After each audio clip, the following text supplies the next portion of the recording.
तो चलिए बच्चों आगे के क्वेश्चन स्टार्ट करते हैं। Question number 46। To hear any flute is to be drawn into the community similarity of all mankind, why does the author say this. किसी भी बांसुरी की फ्लूट, जो फ्लूट होती है, बांसुरी होती है, वो जब बजती है तो सभी को कहीं ना कहीं सभी का ध्यान अपनी तरफ आकर्षित करती है। ऐसा ऑथर ने क्यों कहा है? For the author to hear any flute is to be drawn in to the community of all mankind, music is commonly for the mankind, music draws everyone attention and where all the things are consider equal. तो जो author हैं उनके अनुसार flute को सुनना ये कहीं ना कहीं सभी को अपनी तरफ आकर्षित करता है, सभी का ध्यान अपने तरफ खींचता है। ये सबके लिए कॉमन है, सिमिलरिटी है, हर मानव जाति के लिए, हर इंसान के लिए। म्यूज़िक इज़ कॉमनली फॉर, उनके अनुसार जो म्यूज़िक है सभी ह्यूमन बीइंग के लिए क्या है? कॉमन है। और म्यूज़िक ड्रॉस एवरीवन्स अटेंशन, वो सबका ध्यान आकर्षित करता है। Where all the things are considered equal, जहाँ सभी चीज़ को इक्वल कंसिडर किया जाता है।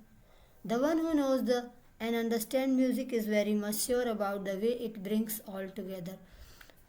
पोएट के अनुसार जो भी म्यूज़िक को जानता है या उसको समझता है, उसके अकॉर्डिंग वो बहुत हद तक ये श्योर होता है कि वो कैसे हर चीज़ को एक साथ ले आती है।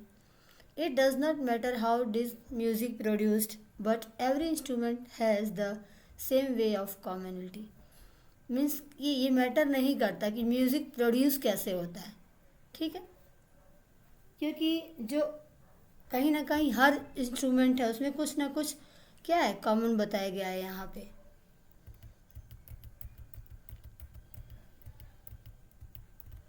कुछ ना कुछ सिमिलरिटी यहाँ सभी इंस्ट्रूमेंट्स में बताया गया है।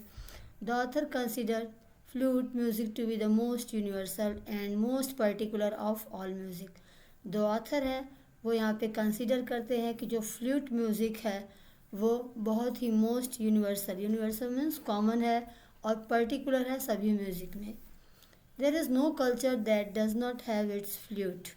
यहाँ पे ऐसा कोई कल्चर नहीं है कि जिसके पास उसका कोई फ्लूट ना हो। Japanese have their shakuhachi means Japanese flute.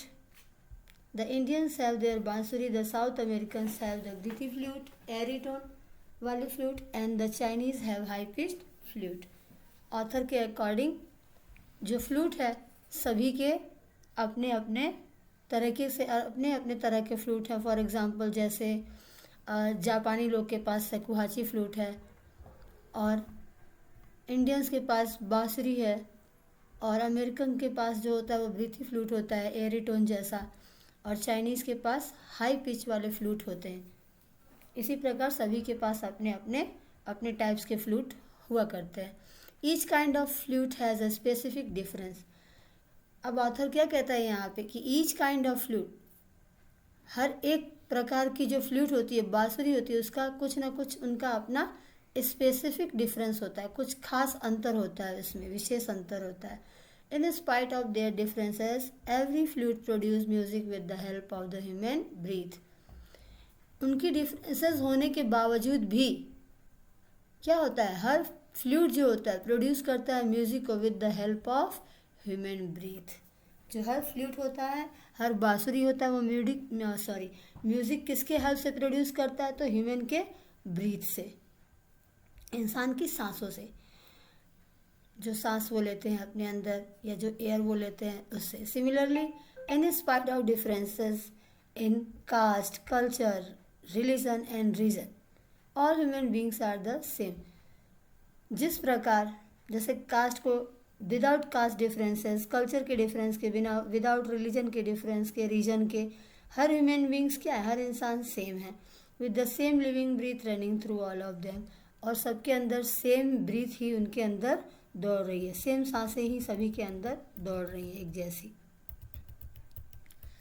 Next question is question number 47। Why does the intruder means trespasser, जो विदाउट परमिशन किसी के घर में घुस जाते हैं, वो choose Gerard as the man whose identity he wants to take on. जो इंट्रूडर था उसने क्यों जेराड को ही चूज़ किया एज अ मैन, कि जिसकी आइडेंटिटी इंट्रूडर जो है वो लेना चाहता था। The intruder choose Gerard as the man whose identity he wanted to take on because the intruder look similar to Gerard. तो इंट्रूडर जेराड की आइडेंटिटी इसलिए लेना चाहता था क्योंकि वह उसके जैसा ही दिखता था, जेराड जैसा ही दिखता था। Also Gerard lived alone and did not meet a lot of people. और क्या खास बात ये थी कि मतलब जो जेराड था वो अकेला रहता था और बहुत सारे लोगों से मिलता नहीं था। Thus no one would doubt the intruder and he would easily get away. और इस प्रकार कोई उसके ऊपर डाउट भी नहीं कर पाएगा और वो जल्दी से भाग जाएगा। किससे बच निकलेगा? किससे? From the police. A mystery I purpose to explain. What is the mystery the speaker proposes to explain? यहाँ पे जो जेराड है वो कहते हैं कि एक मिस्ट्री है, मैं एक्सप्लेन करना चाहता हूँ। तो वो क्या मिस्ट्री है जो स्पीकर यहाँ पे एक्सप्लेन करना चाहता है, उसका क्या उद्देश्य है वो एक्सप्लेन करने का? The mystery that Gerard propose to explain was the false story that he had made in order to trick the intruder. तो यहाँ पे जो मिस्ट्री है जो जेराड प्रपोज करता है टू एक्सप्लेन करने के लिए, जो फॉल्स स्टोरी है जो उसने बनाया है in order to trick the intruder. किसके लिए? इंट्रूडर को ट्रिक करने के लिए या उसको ट्रैप करने के लिए उसने ये मिस्ट्री को बनाया है। किसने? जेराड ने। Gerrard tells him that he himself was a criminal like the intruder. Gerrard उससे बताता है, अपने आप को कहता है कि वो भी एक क्रिमिनल है, लाइक किसके? इंट्रूडर जैसा ही वो भी एक क्रिमिनल है। When things went wrong with him, he had committed murder. कुछ चीज़ें जब उसके साथ कुछ गलत हुई तो उसने एक मर्डर किया एंड गॉट अवे, और फिर वहाँ से भाग गया। Unfortunately one of his mans had been arrested. दुर्भाग्य से उनके आदमियों में से कोई एक आदमी जो है वो पकड़ा गया। Due to this he was expecting some trouble that night and therefore he was packing his bag to escape. तो अब इसी के कारण से वो जो है एक्सपेक्ट कर रहा था कि कुछ प्रॉब्लम हो सकती है उस रात को, जिसकी वजह से उसने क्या किया? पैकिंग करना स्टार्ट कर दिया अपना बैग उस रात को खुद को बचाने के लिए। Why does the intruder choose Gerard as the man whose identity he wants to take on. तो जो इंट्रूडर था वो क्यों उसने चूज़ किया जेराड की आइडेंटिटी लेना?